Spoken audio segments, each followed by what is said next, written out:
First time డైరెక్టర్గా పిట్టగోడ cinema release, అవును తర్వాత జాతరత్నం రిలీజ్. అవును. ఫస్ట్ పిట్టగోడ ఎక్స్పీరియన్స్ చెప్పు, రిలీజ్ ఎక్స్పీరియన్స్. రిలీజ్ ఎక్స్పీరియన్స్ ఒకటి ఏం గుర్తుందంటే, పిట్ట కూడా సినిమా ఫ్లాప్ అయినా కానీ నువ్వు థియేటర్ బయటకు వచ్చి గట్టి గట్టిగా సినిమా సూపర్ హిట్ అని చెప్పి మైక్లో ఉంది. ఆ వీడియో దొరకదు యూట్యూబ్లో, అట్లా మేనేజ్ చేసిన. ఆ వీడియో దొరికితే బాగుంటుంది. కానీ నాకు మస్తు నచ్చింది మామ నాకు సినిమా. లేదు మామ, అంటే మన బ్యాచ్ లో ఒక డైరెక్టర్ అయ్యిండు, ఆడి సినిమా ఫినిష్ చేసిండు. కానీ ఫస్ట్ మంచిగా అనిపించింది. కానీ జనాలకు అసలు దొరకదు తెలుసా మామ అది.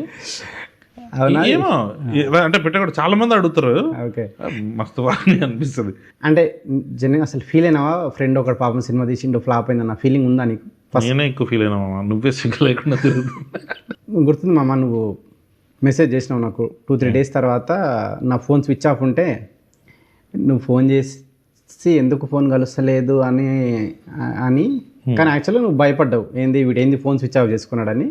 బట్ నేను క్యాజువల్గానే చేసుకున్నా అని తర్వాత తెలిసి ఇంకా బాధపడ్డావు. అప్పుడు ఇంకెక్కువ బాధపడ్డా, వేరే రకంగా బాధపడ్డావు.